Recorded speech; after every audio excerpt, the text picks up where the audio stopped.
We can't tolerate, the war that is declared against the residents of Echek. We are on the side of residents. No work, no pay principle have been applied, but also there are others who are already suspended as we speak, who were found beating others, who were found blocking others or damaging our infrastructure. Some have been arrested and more arrests are still coming.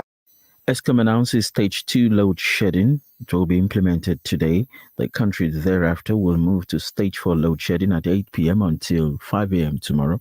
Eskom spokesperson Daphne Mukwena says that an update will be provided for the weekend. Local media says it is unclear if eThekwini residents will be affected by the load shedding.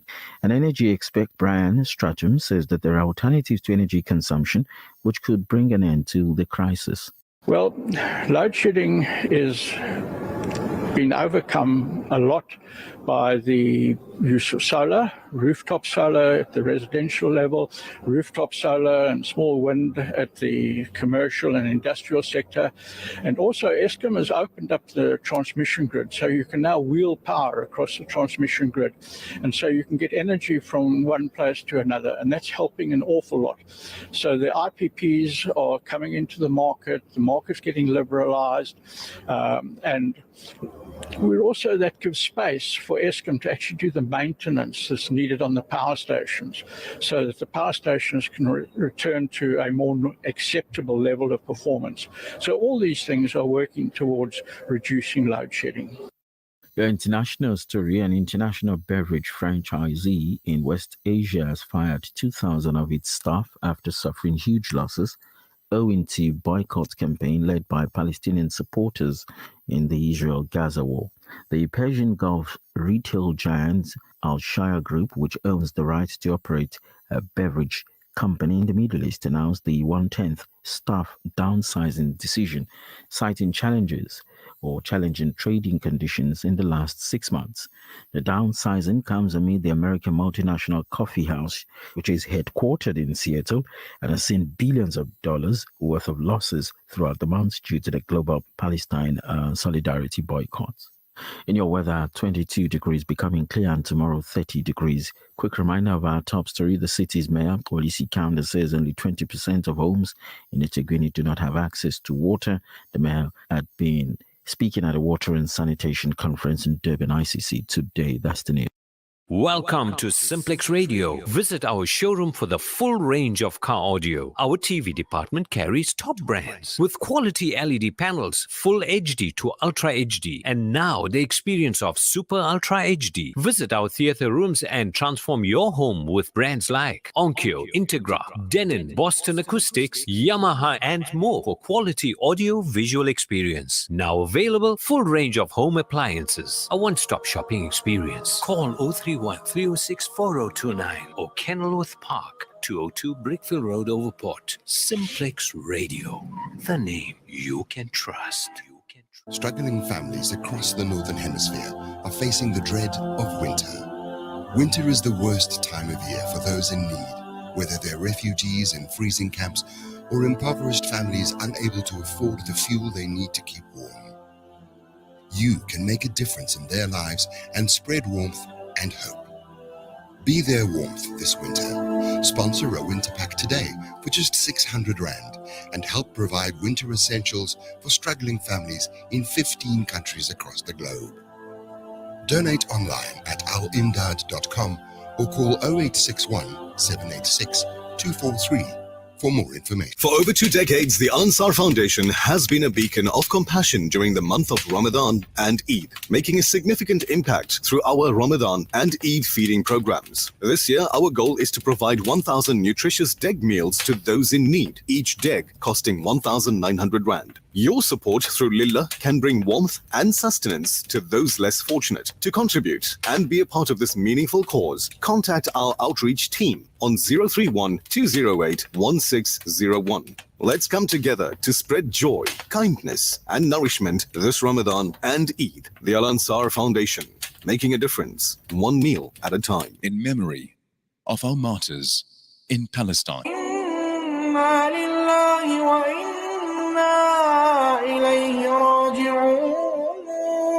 Africa. Education, health, dignity, empowerment. These wishes all begin with water.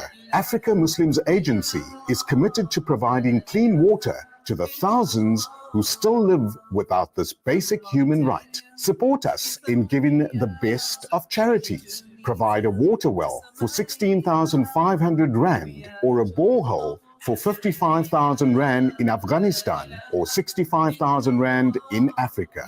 Gain Thawabi Jariyah and help communities to reach their full potential.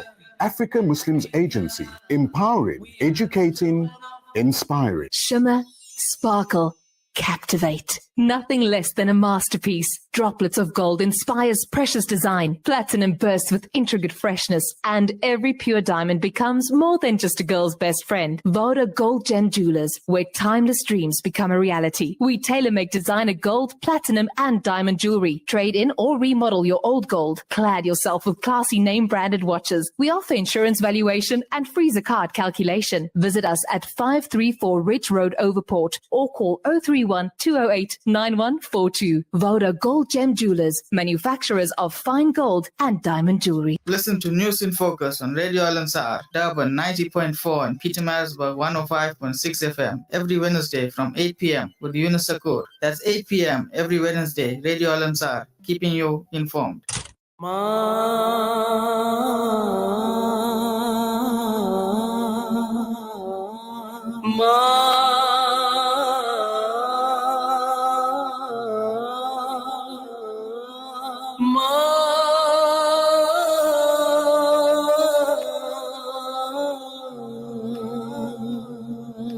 خدا نے مجھ کو دیا ماں تیری دعاؤں سے، ماں تیری دعاؤں سے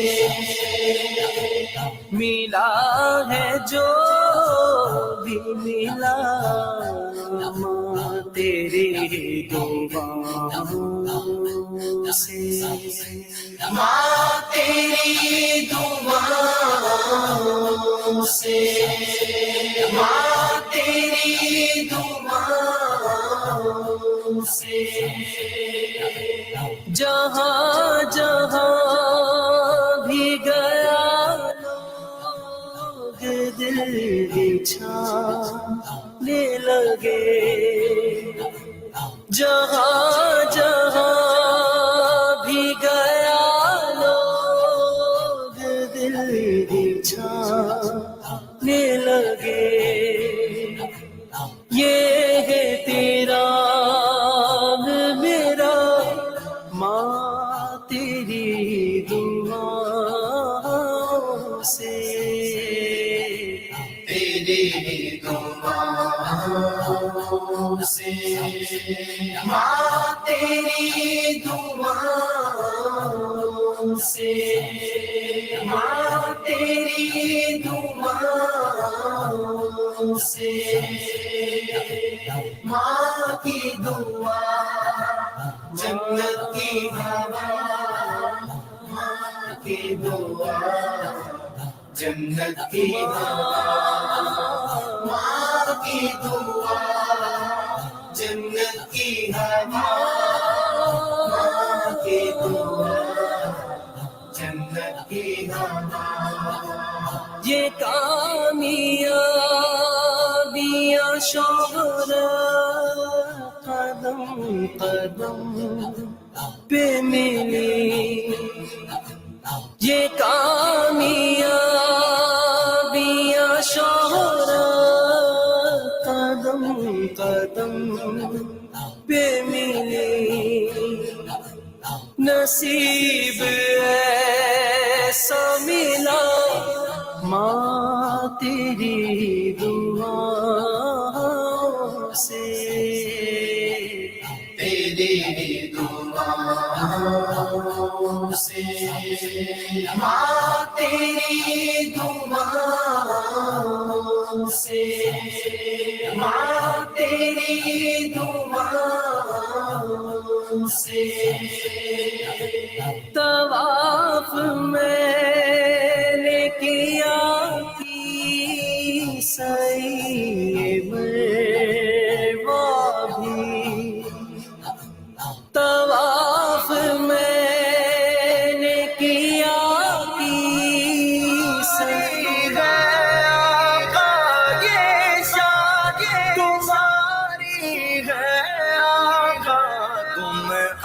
अर्शे बरी पर पहुँचे हो तुम अर्शे बरी पर पहुँचे हो ये शान तुम्हारी है आका तुम अर्शे बरी पर पहुँचे हो ज़ीशान नबी है सब लेकिन ज़ीशान नबी है सब लेकिन मेराज का दूल्हा कोई नहीं ज़ीशान नबी है सब लेकिन मेराज का दूल्हा कोई नहीं खत्म रसूल मक्की मदनी मक्की Madani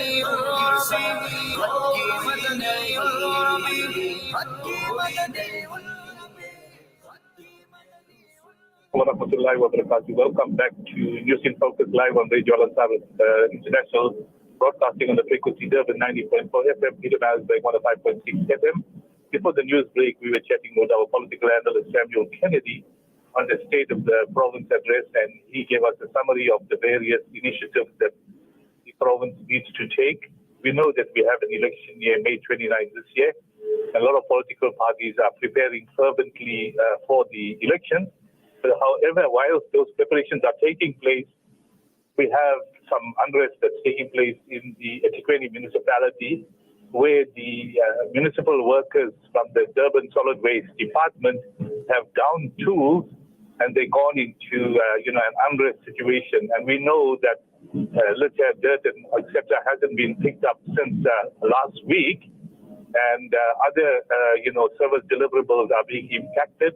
Municipal workers are going on strike and they're threatening those that are coming to work. So it's a kind of mayhem that's being created, and it's a bad publicity for the year in which municipal elections are taking place, and it's impacting on the eThekwini municipality's ability to deliver. However, the mayor has made a public statement that he would not allow this mayhem to prevail, and he's going to ensure that alternative service providers are made available. He'll engage with the unions, South African Municipal Workers Unions, and other stakeholders to try to resolve this unrest. But however, he mentioned that security will be increased and action will be taken against the striking workers, because it is reported that the strike is illegal and unlawful. Now, whilst the strike is taking place, there's been, again, damage to infrastructure. And we know and we are aware that during the recent floods, there's been billions of rands of damage to infrastructure. And the municipality is battling to cope to undertake the repairs to the infrastructure. So this is now exacerbating the existing situation. And I haven't really gone through the numbers, but we understand that an enormous amount of money is required now to repair damaged infrastructure created by the people involved in the strike and unrest. With me in the studio, we have live, in-house economist, Mr. Hassan Mutala, a chartered accountant and asset manager. Hassan, assalamu alaikum wa rahmatullahi wa barakatuh, and welcome to News in Focus live on Radio Al-Ansar International. Wa alaikum salam wa rahmatullahi wa barakatuh. Good to be here, Yunus. The last, Hassan, last week we spoke about the budgets of the government and how the budgets are shrinking, and how there's a lot of, wasted expenditure.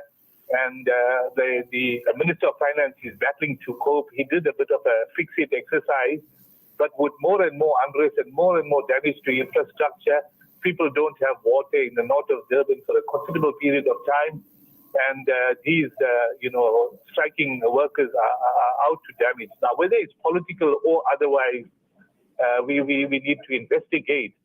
But perhaps from an economic perspective, if you can just apprise our listeners what impact such damages have on the fiscus, and how are we going to handle the financial implications of these damages? Sure. If you look at, we spoke about obviously in detail in the last 2 weeks around the national budget. Now we obviously, we wait the more details around the budget for the KZN, but particularly the eThekwini municipality. But to put into perspective, eThekwini eThekwini, the 2023-2024 year, which is this fiscal year that's just passed now, in terms of it'll finish off now in March this month here. The budget was 66 billion rands. That's a big amount of money for a municipality. In fact, eThekwini is one of the largest municipalities in the country. But of the 66, if you look at the 66 billion rands, this municipality has allocated in this past budget, not the year ahead, but the past budget, an amount of about 5 billion rands was allocated towards water and sanitation over a 3-year period. Now, if we look at just anywhere around us, you just mentioned now the places such as Verulam, Phoenix, Durban North, Amsterdam. You go in most suburbs or many suburbs throughout this eThekwini and the like. There's some challenges. In fact, in the where we're sitting in currently in the studios here, Lansar, anywhere down the road, whether it's Crescent Street or West Road or anywhere, every second or third or fourth day, there's some water leakage or water issues that we faced with, and that's become a norm rather than the exception. So 5 billion over 3 years to try and address that is really a drop in the ocean, if you can put it that way. There is a requirement for a massive amount to address firstly the aging infrastructure of the city. The infrastructure of the city, whether it's across the water, whether it's sanitation, whether it's roads, whether it's electricity, many of the infrastructure is under pressure and is under strain. Remember, there's various issues around it. Firstly, the urbanization has increased substantially over the last 20, 25 years. So with that, you've seen increasing urbanization that has taken place that does put a strain in terms of on the municipalities' resources and the like. But secondly, and more importantly, what we have seen over the last 15 years is that you've had lack of spending in terms of, firstly, infrastructure expansion, but very importantly also on the existing infrastructure, the maintenance of it has been exceptionally poor, because firstly, you have utilized skills of people, many people that have not of the required level. Secondly, the wasteful amount of expenditure. In the past year, you had 2.6 billion noted of wasteful expenditure, and the mayor was exceptionally proud that the AG had given a unqualified audit. Besides the fact that you had a 2.6 billion of wasteful expenditure, that's a massive amount in terms of that could have been utilized a lot more effectively in areas such as infrastructure and the like. Now, I think going forward in the year ahead, and hopefully over the next few years, there hopefully should be a bit more infrastructure spending, but in some there should be more participation in terms of infrastructure spending between the public and the private sector. I think you will get private sector trying to assist and sort of execute on this over the next couple of years, because remember, if we do not execute properly in terms of infrastructure, businesses will come under massive pressure in Durban. They will lose their competitiveness, and you will be forced to close down if you cannot compete with other cities. Not only in South Africa, you're not competing with cities in South Africa. You're competing with cities across Africa and many other areas in the world. Our ports compete in many places. And to compete effectively, we need to have a city that is functioning effectively, that enables an environment for businesses to thrive. And that we've seen, unfortunately, deteriorate over the last 15 years in this municipality. Now, the one area which I think is a major issue, and I think it'll take time to address it, is this water and sanitation issue. We've seen now in the last two December, January holiday periods, we were impacted by the sewage and the like in our beaches. We had normally blue flag beaches historically. And in the last 2-3 years, many of our prominent beaches along the Durban area were deteriorated, and they were basically, you could not swim in many of them because of the sewage and the like in it. Now, to address both water and sanitation, there's talk that you need potentially over 20 billion rands at least over the next 5 to 7 years to address some of the issues. Now, with government under massive pressure in terms of the fiscus, we've seen in the Minister of Finance's budget, tabled 2 weeks ago, he's under massive pressure in terms of debt to GDP, and he's having to dip into the gold and commodity exchange fund to try and reduce our debt levels. Now, they have allocated to the provinces and the cities in terms of their respective budgets, and we'll get more detail on the ET20's budget hopefully in the coming weeks or so as well. But there is a limited amount and limited flexibility as to what they can do. And the municipality unfortunately have a track record of where they see that their budget comes up, they try and push through again massive rates, and we saw it last year, how they try to the highest in the country, try to push through in terms of rates and taxes, in terms of electricity, in terms of water, until there was pressure from the ratepayers to say enough is enough and you need to get back. I think we could see again, they may not talk about it now, but they will try and push through some of these issues to try and balance it. What they need to do is hold accountable. Now, you're having workers that are striking. They are being paid to do their jobs. They must do their jobs. Yes, they're going to capitalize on it being an election year, and they're going to push through a lot more of these, but they need to do their jobs. This is a city that needs to function. If you protest, you have the right to protest in terms of the constitution of this country. You can do it, but do it in an appropriate manner, in a legal manner. You cannot intimidate. You cannot shoot at people and destroy their infrastructure and destroy people's property. That is unacceptable. And the unfortunate part is that the mayor and his executive and the premier came out and talked about it, but there's no tangible action. There was no force that came out and said, now we saw some arrests that had taken place during the course of the last 24 hours or so.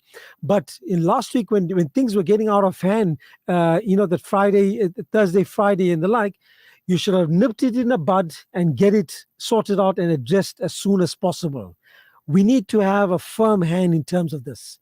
And unfortunately, you cannot let things such as this get out of control. Now, we're going into election period in the next, in 3 months' time in terms of the national elections and the provincial elections.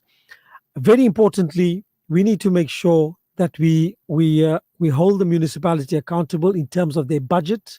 So whatever is budgeted, and they must spend it appropriately, they must spend it effectively, and there must be a massive reduction in terms of wasteful expenditure. That is very important. A key reduction in that will allow the funds to be utilized a lot more effectively.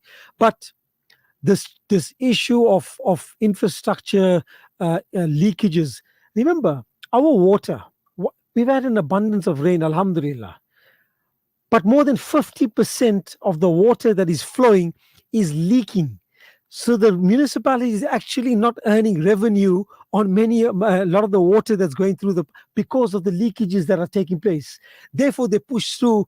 They've been, we saw recently a few weeks back, they pushed this massive bills. Everybody's bill increased a good few thousands because there was a issue with the billing system. They will try and push through a lot of that to recover. But it's because of their own fault having not maintained the infrastructure appropriately. And this challenge is going to remain, unfortunately, at least in the short term. Thank you, Hassan. Samuel, I want to bring you in there. We have a situation where 3 months' time, there's the national and provincial elections. In terms of service delivery, there's a deterioration. And this has been exacerbated now with the unrest and regular unrest of municipal workers. Now, on the one side, the ratepayer is complaining that for the last few years, we did not have appropriate and efficient service delivery. We had water outages. For some reason, load shedding has been stalled, and we hope it continues like that. And we predicted during the few months before election, you're going to get lessened load shedding. But you have a situation where a whole lot of new political parties are springing up, and MK is one such party to which the former president is supporting. And then you got a lot of defections from the ANC, and they're mobilizing in various provinces and more so in eThekwini. And a lot of these municipal workers, there are allegations that they're linked up and they're trying to create, anarchy in the city and what have you. Now, this is hardly a good publicity for the eThekwini municipality, because it has been alleged that they haven't delivered. National has, in terms of Section 174, wanted an intervention which they refused to accept. And opposition parties were saying that eThekwini must go into administration like Msunduzi. Msunduzi is gone, in a more worse situation where they want the municipal manager suspended. But eThekwini has got a municipal manager that the previous deputy mayor is saying that he wasn't the favored candidate, and he was put there as a compromise, and he hasn't got a clue what he's doing. And then officials that have been appointed into senior positions are not managing effectively. So these type of unrest situations that are taking place, exacerbated by poor service delivery, what is it doing for the image of the eThekwini municipality from a political perspective, Samuel? Thanks, Yunus. The situation is as follows: that rate-paying citizens are held to ransom, are subjected to no service, not even poor service, no service at all, by a group who appear to be trade unionists. And my worry is when I see some of the videos. I mean, I saw the other day a video of a truck, private truck, tip truck, dumping sand in the middle of the road. And you say to yourself, but that's supposed to be a municipal strike. Let's assume what they're doing is legal, or even though it's unlawful. And then you see a private truck in the middle of the road, somewhere in Phoenix, offloading sand, blocking the road. So what is that telling us? It's telling us that there's a lot of politics at play, and it's basically to do with, on face value, MK versus ANC. And the battle for MK versus ANC is going to be KZN. Now, I want to stop you there, Samuel, just to pause, because what crossed my mind is the fact that the municipal workers are now also stewing and messing the roads up. Like we know, we had pictures of the central area where the place is in a mess. But the security forces and the city police and SAPs are nowhere visible in the centrum area. What is that telling us? Again, I think we said it a few weeks ago, and I'll say it again, and you and I made that pronouncement. You saw in today's news that former Minister of Arts and Culture, former Minister of Police, Natim Tetwa, has resigned from the ANC and joined MK. And yesterday, former Minister of Police also resigned. He was Nati, I forget his surname, the big guy. And he's also resigned, but he hasn't said where he's going. Now, we have it on very good authority that we ain't seen nothing yet. Not violence, because I don't like talking about violence, but in terms of the musical chairs that's going to take place in eThekwini. So voters need to brace themselves that we're heading for not turmoil, but quite a bumpy road. Quite a bumpy road, because half of the administration are MK, right? In the various municipalities. I'm talking Durban in particular, but you're quite correct, in the various municipalities. So you're going to see a lot of musical chairs. You're going to see a lot of councillors resigning. Because once MK competes, they're going to get seats. We can't tell you what the number will be, but they're going to get a significant amount. They're going to get bigger than everybody else, besides the ANC. Because they got their support in the townships, as has been the case in the past. So the authority that we have is that some very senior people, which may include Kaunda, we're not saying it will, but it may, because history has told us that he was a very big JZ supporter, which includes Bishop Dube. He was also a JZ supporter. And Zandile Gumede. And Zandile, and many others. So what we're seeing now in KZN and Zweli Mkhize and Zweli is a repeat of 2007. So when Zuma went to Polokwane and he went and took over there, yes. This is just a repeat. Ironically, I used to be a councillor then, you were in the administration. So we saw the dynamics of the removal of Zuma, the removal of Mbeki and the installation of Zuma.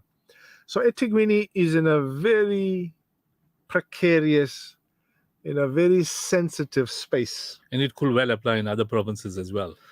I think here will be worse, but you're quite right. What's worsened it, Yunus, is the statement Zuma made on Monday, wishing Julius Malema a happy birthday, and very, very comradely, so very much in a comradely fashion, talking about a 2/3 majority and how they must merge and how they must work together and how they must align or coalesce. And immediately after, Malema reciprocates. And so the markets, Hassan can talk about that, but the markets are very edgy at the moment as we get closer to the election. And then to cap it all, are some of the statements made by somebody called Viswan Reddy, who has... Look, I've listened to his speech a couple of times. I think a lot of what he said is blown out of proportion.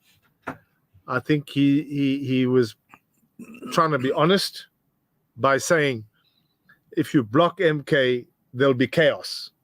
He used the word anarchy, and he exacerbated it by saying there'll be no election. Now, you can't make those statements. And so some of the people are saying he should be arrested for treason. But, if you can't arrest Zuma, why are you going to arrest Viswan? Because he could be Zuma's spokesperson. Audio instrument. Audio. So South Africa is, and KZN in particular, and because we are minorities, we caught in a very fractured, sensitive situation where our numbers are meaningless, but we the ratepayers, because the bulk of the townships don't pay rates. They get subsidies from the state. And so the people who take the biggest brunt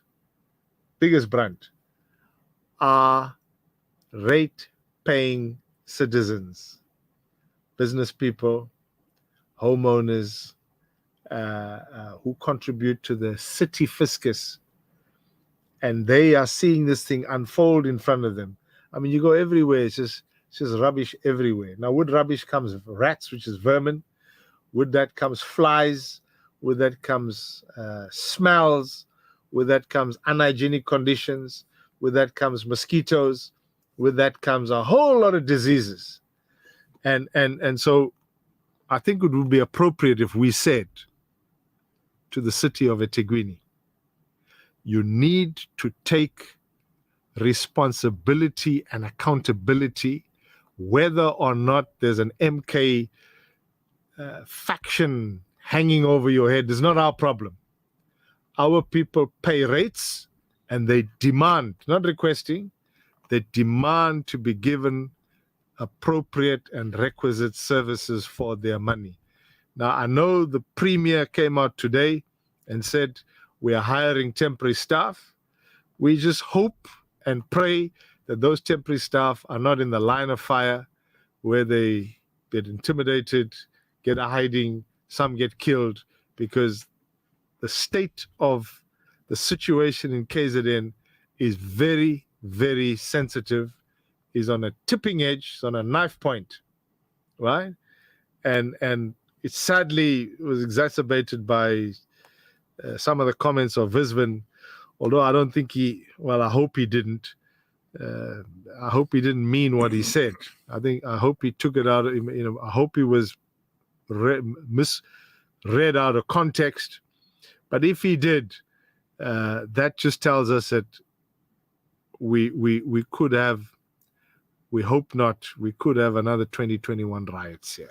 Now, Samuel, we discussed last week that when the ruling party had the manifesto at Moses Mabhida and there was a large turnout from throughout the country, and political analysts indicate that they still have considerable support, you now have a situation where some of the key municipalities, I'm not going to use the word are crumbling, but they're having major problems with unrest, striking workers, poor service delivery, and these are the bigger metros. And you raised the question, which obviously you haven't really addressed, is that why isn't anything being done by the administrators or the executive committee members? Is the ANC so badly split because of MK that these municipalities are finding it difficult to deal with the challenges? This is my response. I was put on another group by some people, and I had a little bit of a engagement with Chris Papas. He's a premier candidate for the Democratic Alliance. For the KZN. Democratic Alliance, yes. And this is my response. And this is my response to the DA and the ANC and the IFP and the EFF. The city of Durban is governed by 4 parties, of which the ANC is a majority. Correct. The Municipal Structures Act, there's no executive mayor outright. It's an executive committee. Executive committee in terms of the Municipal Structures Act. So I'm saying to voters, I'm saying to residents, and you were here in your show where I told Tabani Mtetwa, on your show, that Tabani, don't come here and play victim. Don't come here and pray and cry pity. And don't come because here. Because you're part of the council. You part of the executive committee in terms of the statute, the law. What are you doing to hold the ANC to account? They sit with you in EXCO. The DA, I think, has got 4 seats. No, the DA has got 3. The ANC has got 5. The NFP has got 1. The IFP has got 1. The EFF's got 2 or 3. What are they doing? And the answer, 0. So it's easy to blame the ANC, okay? Because, obviously they hold a mayorship position. But in terms of the Municipal Structures Act, the DA, the entire council, the entire executive committee must be held to account. They have failed. Must be held accountable. They have failed the residents of this city, and if you're voting for these parties, you should be worried that you're sitting with your own political party, which is so concerned about throwing stones, but is sitting there complicit, quiet, doing nothing. Why aren't they going to court as a matter of principle? They're doing absolutely nothing, because what they're trying to do is they're playing political shenanigans to try and show the ANC up. That's the first issue. The second issue is the ANC in the city of in the city of eThekwini is leaderless. The mayor has no backbone. The mayor doesn't have direction. He failed. He came here on your show, even though it was impromptu. And he said, don't worry, Yunus Sacoor, I will come on your show. To date, he's never been. You've even engaged with his PA or personal advisor who said, don't worry, we're coming. That was a year ago nearly.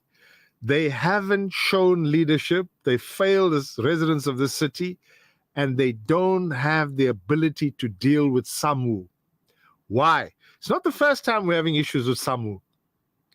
Every time there's a wage negotiation, it's always violent, it's always destructive. How is it that they don't? I come from the labor industrial relations environment. When you know you have these type of problems, you forward plan so that when you're doing an agreement, you make sure that you don't have the same problem again. But it's repetitive with SAMU. Every negotiation, same problem, destruction, violence, burning, this, that, damage to property, sabotage. They're shutting down water meters, tripping transformers. You must go and see the nonsense they're doing. And the issue then comes at, what is the city doing? Leadership. You know what the answer is? Zero. You must take a leaf out of Mike Sutcliffe's book and Obed Mlaba.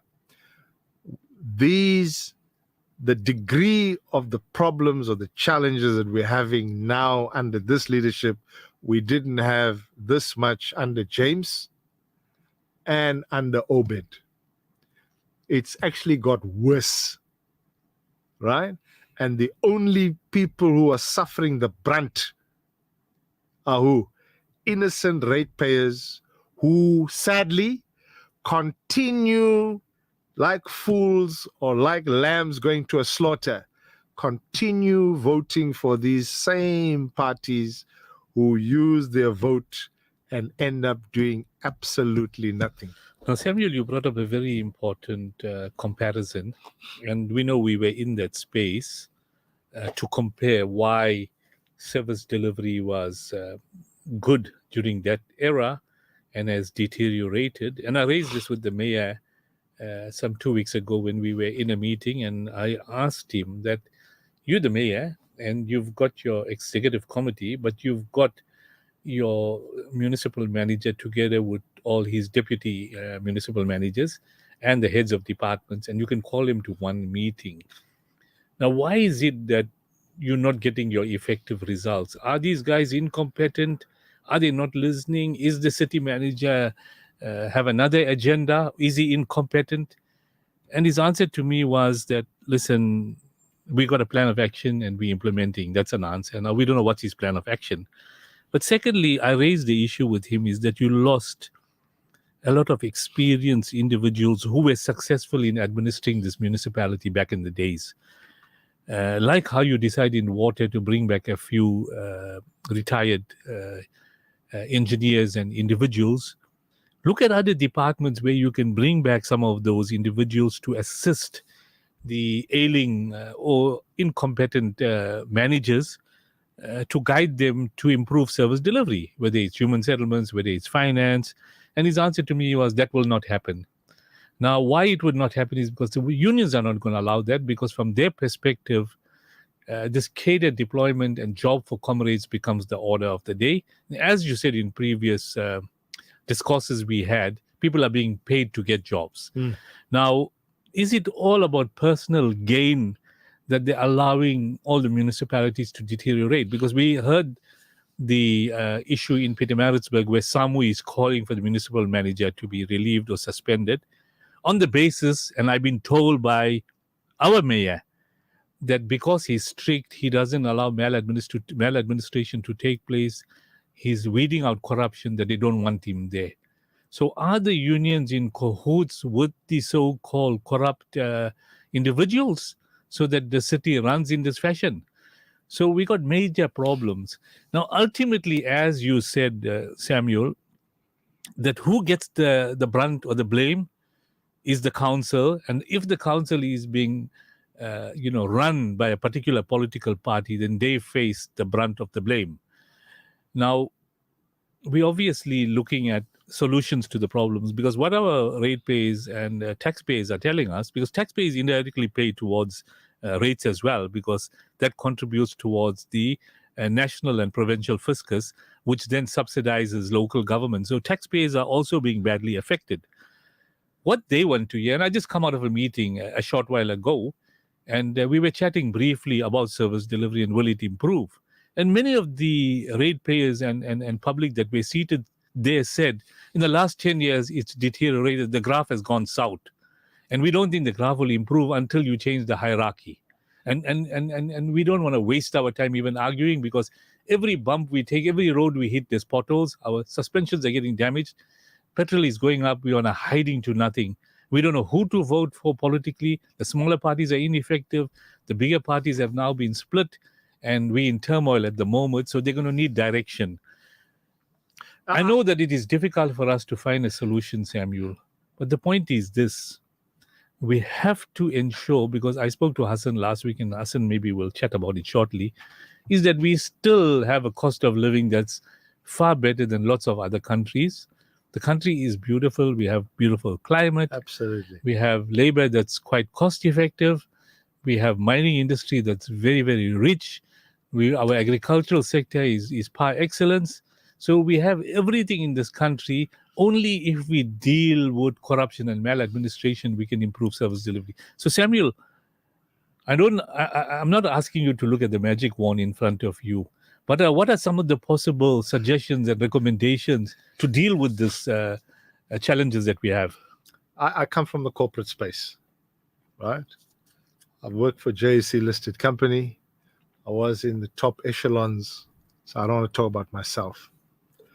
When you have these type of behavioral characteristics, and any psychologist will tell you, whether industrial or clinical, he'll tell you that it's to do with mistrust. Because if you have loyal, hardworking, conscientious, dedicated, motivated, willing staff, irrespective of the earnings, they will be with you right to the end in good and bad, dark days, good days. That's labor relations internationally. It's quite clear that there's a huge mistrust between the trade union, which is an alliance partner of the ANC. That's where the worry is. And what that's saying, and now we're reading in between the lines, even though we're not prophets, right? But the little knowledge that we have, that we've picked up over the years, enables us to come to this conclusion. They see what these guys are chowing. They see the millions because they're doing the job. They see how suddenly this guy comes from Mkuku and he's running a 100 million rand tender. Just a couple of months ago, he was living in a shack, for example. They see how these people drive into these flashy cars, come into the township, leave, and go and live in Mhlanga, and they got housing projects or pick it up projects or whatever. So these people see all that. They talk amongst themselves, right? I ran a staff complement of 5,000 people. I understand those dynamics. I can say with absolute certainty, it's an issue of mistrust. They see these guys running around with blue lights and they're taking pittance. We have the same problem in the South African police force, where, what do they earn? They probably a take-home pay is about 15 grand a month. Worst, best case, 20 grand, right? Very onerous, very risky, lot of issues related to it, very stressful, lot of intimidation, always got to have your eyes behind your back. And the guys who are making money and doing the least amount of work, police can see that. And they say, but well, why are we working so hard? Why do we have to put our lives on the line and other people are not and taking probably 10 times, 20 times, 30 times more. That is the problem. Now, I understand where Cyril comes from. Cyril is saying you in order to right size and structure and put the right direction, you got to remove elements, unruly, corrupt, malfeasant, and so forth and so forth. The issue remains. You need to have leadership, and you need to have leadership with backbone. An eThekwini Executive Committee, I don't care what they say, don't have the wherewithal to deal with the matter. They've run to court now. They've got a court order or a restraining order or an interdict, I don't know what it's called, to prevent these people from going on the rampage. But you know and I know that the court order is a blanket order. You're still going to have sporadic incidents of violence, rampage, sabotage. How are you going to deal with that? Because the police cannot be everywhere at the same time. And therefore, we should be saying to the city of eThekwini,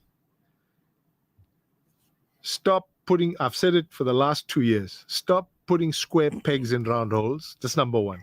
Number two, I don't want to use the word catered deployment because it's not the right term. Because there's nothing wrong with catered deployment. It's whether you're putting a square peg in a round hole.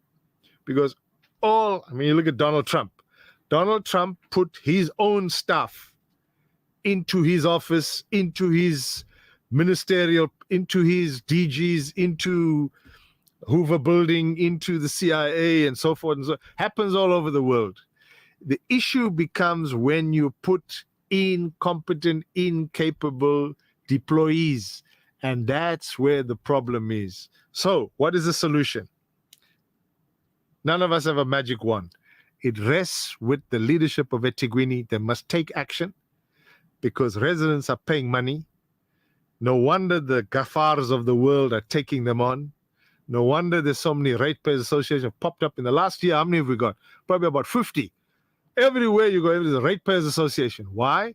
You have ratepayers associations where you have unhappiness, where you have citizens saying we are not happy with the return on our buck.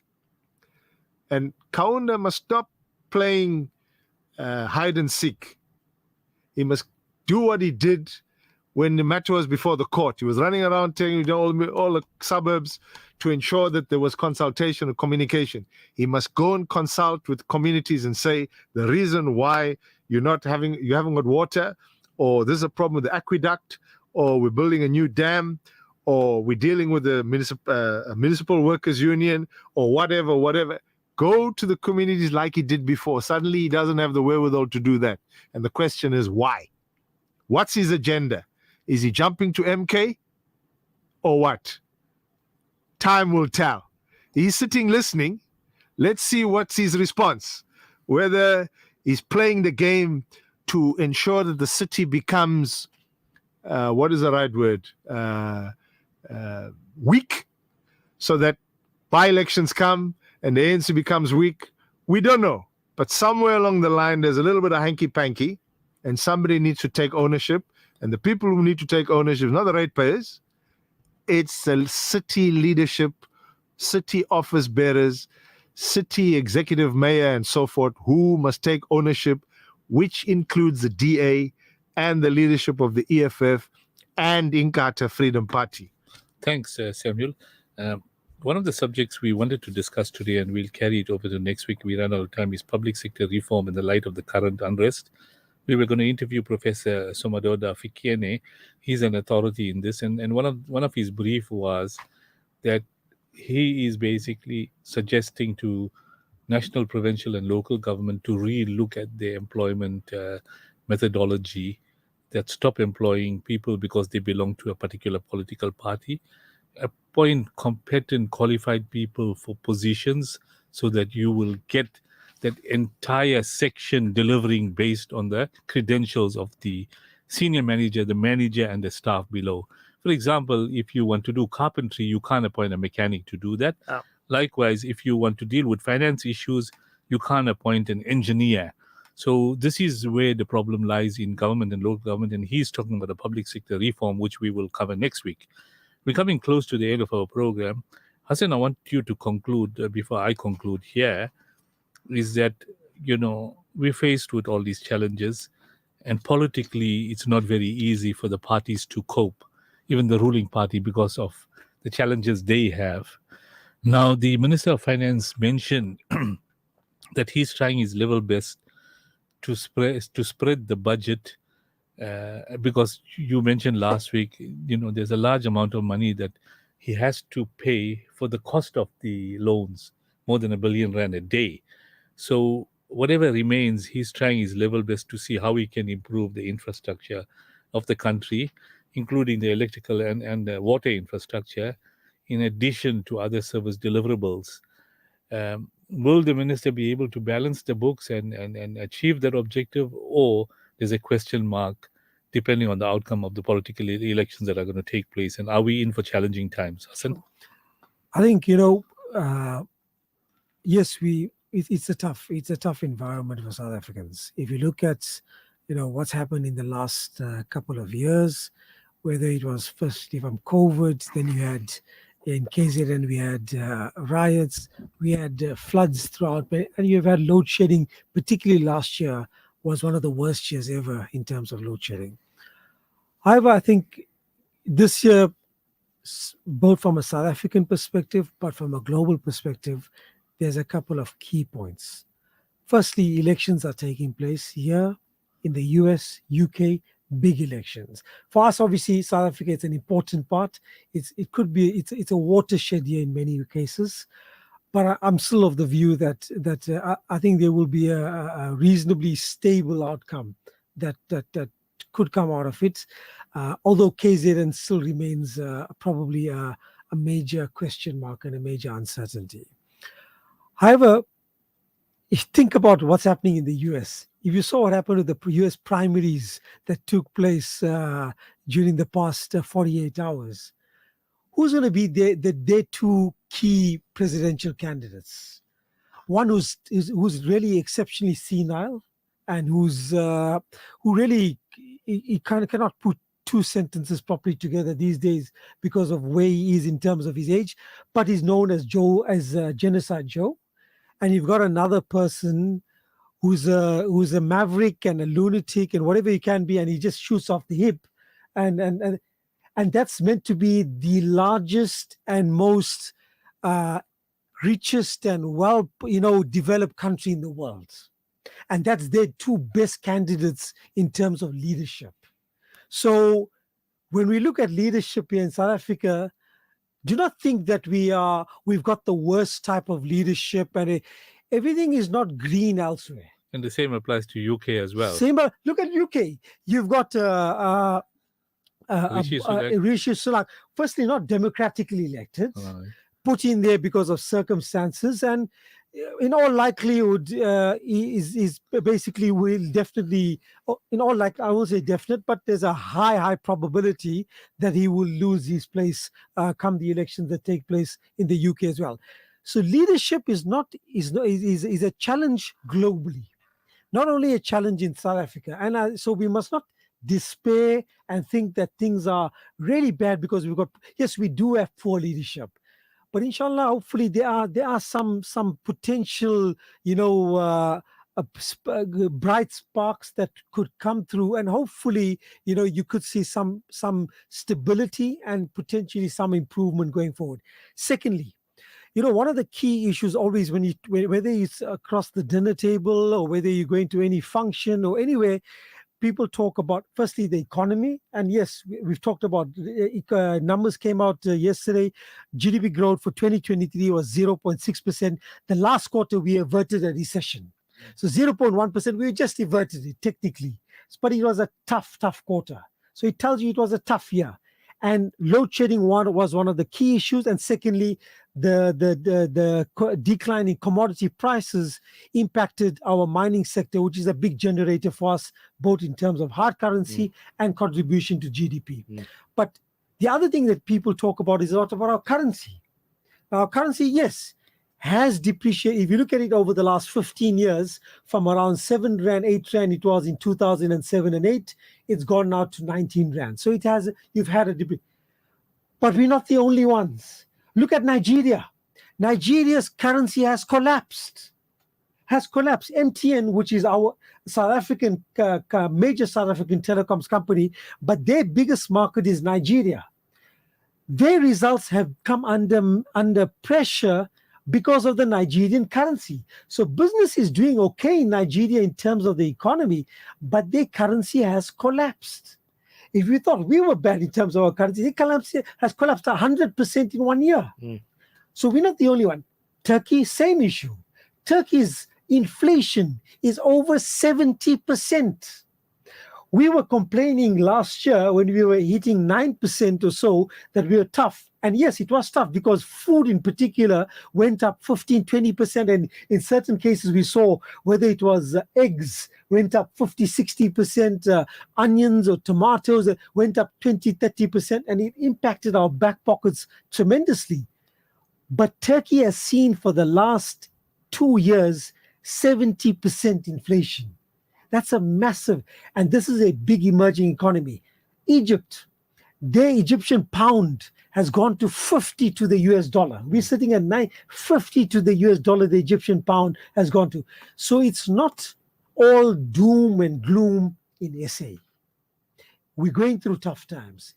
It is going to be a tough year during the course of this year because the mining sector still remains a bit under pressure. Platinum in particular, you can see the platinum companies that have reported in the last 2 weeks or so are talking about job cuts, couple thousand potentially job cuts that could take place in the platinum industry. That means more unemployment. It's going to be a challenging period, but there are some bright spots within the economy. Tourism is picking up, tremendously picking up. We've seen the number of foreign tourists getting back to pre-COVID levels, which is a very, very good sign. Secondly, you're seeing certain parts of the financial sector doing relatively well. The banking sector is doing okay. The asset management industry is doing relatively okay. The insurance industry is pumping. So you are seeing certain other services and the call center. Don't underestimate also certain, because South Africa, in many parts of our country, people speak English very well. That means, and the cost of our employees are very competitive globally. You are finding many companies are setting up call centers to service clients in Europe. You're seeing it. There's one client that I'm dealing of mine that he's got a tenant of his in his operations is a UK and South African company, but majority of their clients are based in the UK, and they're operating three call centers just in the Umhlanga area alone. So which tells you there are opportunities within our country. But I come back to Samuel's point. It comes back to getting the basics right. Service delivery, sort it out. And you can sort out service delivery 2 ways. Firstly, employ the right people with the right skills. Get that done. You get that done, there'll be a massive improvement in terms of service delivery. And secondly, be firm and hard on corruption and maladministration. You cannot allow 2.5-3 billion rands of wasteful and irregular expenditure. That's effectively, we know that is fraud, but they're using a very diplomatic term for that. You cannot, and this is not only in eThekwini, it's across the major municipalities in the country.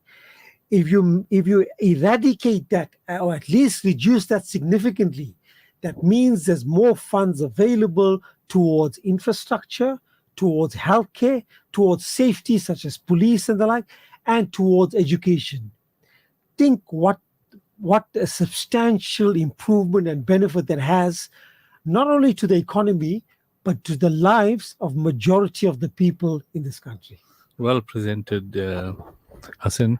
I think the political parties need to understand that you do not have time anymore to protect only your voters. Because at the end of the day, if you want to rely on protecting your voters and emphasize on cadre deployment, then the outcomes are going to be challenging. And in terms of what complaints are coming through, incompetent people are asked to do very important jobs. I want to close today's discussion because we've ran out of time on the basis that Allah subhanahu wa ta'ala is in control of this world. We have to understand that there's enormous potential where we live in South Africa, as you mentioned, Hassan, and everybody needs to work together to ensure that we have, as a country that's going to provide efficient and appropriate service delivery to its citizens, and at the same time root all the evils that have caused the decline in service delivery, namely maladministration, corruption, fraud. And as Samuel mentioned, we need to put our political differences aside and work for the interests of the community, because the positions we hold, whether in government, whether in the NGO sector, wherever, it's a position of trust. And the people have put us there to ensure that we deliver for the benefit of the people. So we make du'as that, Allah subhanahu wa ta'ala guides our leadership into understanding the reality of why they're holding these positions and what should be the aim, that is to improve service delivery. And we should not appoint people because of their color, because of their voting allegiance, but because of their capabilities of delivering. So in that regard, we are approaching the Mubarak month of Ramadan from Monday, first Taraweeh, inshallah, and thereafter 30 days of, ibadat and zikrullah, tilawat al-Quran, Taraweeh, Salah. So here's an opportunity, number one, to turn to Allah subhanahu wa ta'ala, because in this Mubarak month of Ramadan, the help of Allah subhanahu wa ta'ala comes. We have to make du'as for our struggling and brothers and sisters in Gaza and Palestine. We've heard, Sam and Hassan, that of all people, Kamala Harris is now calling for a ceasefire. Maybe she thought her boss, Biden, is completely out of sorts. And somewhere along the line, some humane decisions have to come out. But ultimately, when Almighty Subhanahu wa Ta'ala takes decision, and decisions that are taken can impact on the perpetrators, and it'll be too late for them to redeem themselves. So this blessed month of Ramadan is coming. May Allah subhanahu wa ta'ala guide us all towards obeying His commandments as shown to us by Nabi alayhi salatu wasalam. We should use this as an opportunity to make du'as, firstly for our country, because we are residents of this country. We have to vote wisely, select a party that we believe can deliver, not necessarily a party that's in control. Even the smaller parties, if you select them wisely, even if they have 2 or 3 seats, they can raise some noises and have impact overall, because many a time the smaller parties were the kingmakers. As Samuel mentioned, in Etigweni municipality, the smaller parties got together and then the ruling party was able to take control. So we have to vote wisely, but at the same time, encourage and mentor our people towards ensuring that let's do our work efficiently and give value for money for our people. On that note, that brings us to the end of today's program. The month of Ramadan is approaching, and some of our scheduled programs won't take place in the month of Ramadan, because from Monday, we'll be taking Taraweeh live from one of the masjids. That program will be announced in the weekend. And then after Taraweeh, there'll be tafsir and there'll be bayans. So normal programs for the evening will be disrupted in the month of Ramadan, because it's a month of ibadat. And many of us will be engaged in ibadat, because this is a month we have to turn to Allah subhanahu wa ta'ala. The world is facing a lot of challenges. So we have to make dua, turn to our Creator who's in control of the entire universe. And we make duas that Allah subhanahu wa ta'ala enables us all to obey His commandments as shown to us by Nabi alayhi salatu wasalam, to perform our salah, tilawat al-Quran, zikrullah, give a lot of charity in this Mubarak month of Ramadan, because a lot of people are facing nourishment and food challenges throughout the world. So we must be as generous as possible for this Mubarak month of Ramadan, because the essence of fasting is to create this taqwa in our body to get close to Allah subhanahu wa ta'ala. And we have to consider the perseverance of the Palestinians. Whenever they ask the question, they always say that we firmly believe that Allah subhanahu wa ta'ala will take care of our needs. And we have yaqeen that Allah subhanahu wa ta'ala is aware of the situation. So we must have that perseverance. So for the Mubarak month of Ramadan, there may be some recordings of News in Focus, but there wouldn't be live programs in the normal slot. So inshallah, our live programs will take place after the Mubarak month of Ramadan. But if there is a need for any special programs, we will announce them depending on the political landscape. Until we chat again, may Allah subhanahu wa ta'ala give us a prosperous and a Ramadan, full of ibadat and concern for the ummah. Until then, assalamu alaikum wa rahmatullahi wa barakatuh.